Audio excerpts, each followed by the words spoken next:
올라 깨딸 안녕하세요. 깨딸 스페너의 채군입니다. 자, 오늘 지난 시간에 이어서 두 번째 강세 규칙 한번 살펴보도록 할 텐데요. 지난 시간 우리가 강세 규칙에서 어떤 거 배웠었죠?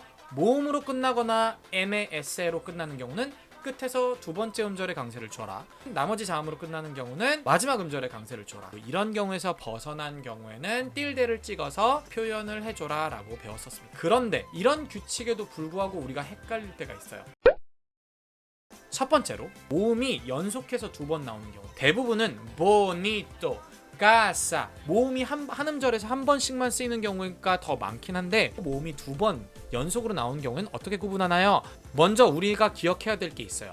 강모음이라는 개념과 약모음이라는 개념을 좀 알아야 됩니다. 아, 오, 우는 강모음, 그리고 우와 이는 약모음에 해당이 돼요. 그래서 첫 번째 경우 강모음과 강모음이 조합이 되는 경우 두 개의 음절로 따로 구분을 지어줘야 돼요. 예를 들면 여러분이 알고 있는 동사 레에르, 동사 같은 경우 레에르, 두 개로 음절을 구분해 주셔야 됩니다. 그래서 동사 변형도 레오, 레스, 레에모스 이런 식으로 확실하게 음절 구분을 해서 강세 규칙을 넣어줘야겠죠. 자, 이 밖에도 이런 단어들 있을 수 있습니다. empleado, 무려 네 음절의 단어예요. 그래서 끝에서 두 번째 자리인 아에 강세를 넣어줘야겠죠.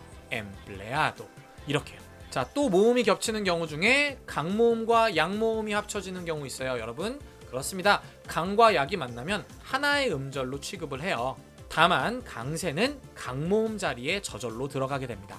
예를 들어 comiendo 이런 단어는 comiendo 세 음절의 단어고요. 끝에서 두 번째 음절 mien 자리 중에서도 에의 강세가 들어가서 comiendo 이렇게 들어가면 되겠죠. 다음은 30, 에의 강세가 들어가서 30 이렇게 해줘야 돼요. 30라고 하시면 안 되는 겁니다. 마찬가지로 baile, monstruo 이런 단어들도 끝에서 두 번째 음절에 틸데 없이 자연스럽게 들어간 경우들이에요.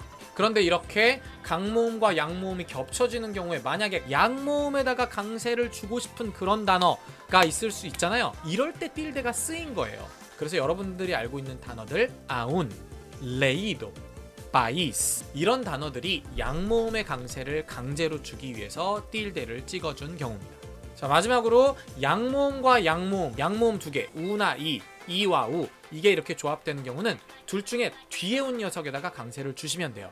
그래서 cuida, ruido, diurno 이렇게 강세를 주시면 되겠습니다. 자, 요렇게가 두 개의 모음이 겹쳐지는 경우에 음절을 몇 개로 나눌지, 그리고 어디에 강세를 주면 될지에 대한 내용이었고요.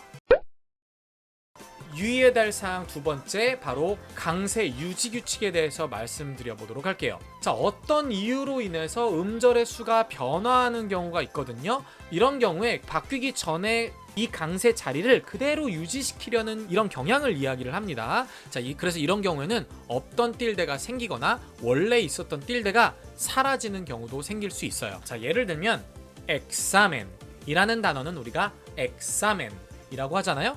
그런데 이 단어를 복수로 만든다면 examenes가 될 거란 말이에요. 그런데 이렇게 한 음절이 더 추가가 되고 보니 끝에서 두 번째 음절 examenes에 강세를 줘야 할 것만 같잖아요.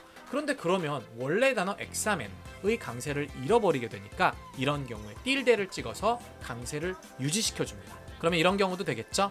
joven, jovenes 틸데를 찍었고요.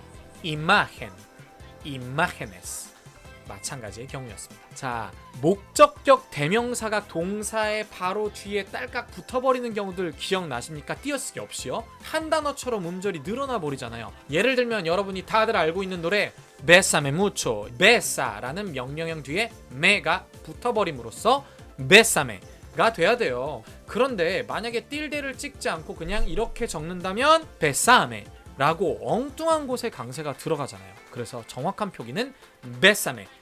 멜론 이런 데 찾아가가지고 댓글 남기란 말이야. 여기 틸데 왜 안... 목적격 대명사가 뒤에 또 붙는 경우 어떤 경우가 있죠? 헤룬디어의 뒤에 붙는 경우 그렇죠? Ella está besándome 원래 강세를 지켜주기 위해서 틸데를 찍어줬습니다. 마지막 경우 동사 원형의 뒤에 붙는 경우도 그렇죠? Puedo darte el libro darte 여기서는 틸데가 필요 없죠. 한 음절짜리 dar 동사에 강세에 영향을 미치지 않고 있잖아요. 이런 경우는 굳이 틸데를 찍을 필요가 없어요. 그런데 이렇게도 바꿀 수 있단 말이에요. Puedo dártelo 목적격 대명사를 하나 더 붙였더니 두 음절이 추가가 됐죠. 이런 경우엔 다르의 강세를 줘야 되기 때문에 강세 유지를 위해서 틸데를 꼭 찍어주셔야 됩니다. 지금까지의 경우들은 없던 틸데가 생겨났는데요. 원래 있던 틸데 사라지는 경우 한번 볼게요. 예를 들면 미연, 복수로 만들면 미연에스, 틸데 없이도 그 자리에 강세가 들어가니까요. 이 밖에도 아비온, 아비오네스, 잉글레스, 잉글레사 같은 경우가 있을 수 있겠네요.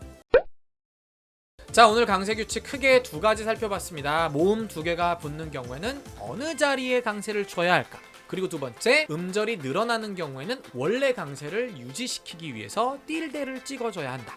도움이 많이 되셨나요? 자, 여러분들 복습 철저히 해주시고 저는 다음 시간 원포인트 강습에서 만나도록 하겠습니다. 다음 시간에 만나요. 아스탈루에고.